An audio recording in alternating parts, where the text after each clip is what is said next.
நான் எலெக்ஷனுக்காக bus ticket book பண்ணிருந்தேன். என்னோட பஸ் டைமிங் பாத்தீங்கன்னா 9 PM பக்கம் வந்துக்கணும். ஆனா இப்ப டைம் வந்து 2:20 ஆகுது. மார்னிங் 2:28. இன்னுமே பஸ் உள்ள வரல. என்னோட பிளேஸ்ல இருந்து என் வீட்டுல இருந்து கிளாம்பாக்கம் 20 மினிட்ஸ் தான். ஆனா நான் 3 hours டிராவல் பண்ணி கிளாம்பாக்கம் வந்திருக்கேன். அவ்வளவு டிராபிக். கிளாம்பாக்கம் பஸ்ஸும் வரல, உள்ளயும் வரல, வெளிலையும் போகல.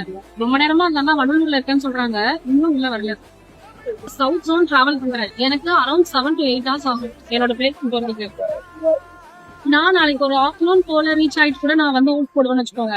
என் கூட இருந்தவங்க எல்லாம் இன்னும் டீப் சவுத் போறாங்க. அவங்களுக்கு 14 to 15 hours ஆகுமா.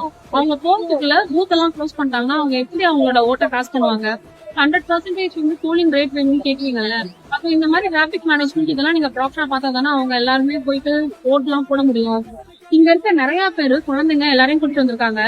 ரொம்ப நேரம் வெயிட் பண்ணிட்டு நிறைய பேர் ரிட்டர்ன் வீட்டுக்கு எல்லாம் போறாங்க. நாங்களே நிறைய பேரை பார்த்தோம். இன்னைக்கு டிராபிக் மேனேஜ்மெண்ட் மட்டும் கரெக்டா இருந்தீங்கன்னா எல்லாம் கரெக்ட் டைமுக்கு அவங்க ஊருக்கு போயிருப்பாங்க. அவங்க ஓட்ட டென்ஷன் இல்லாம போட்டிருப்பாங்க.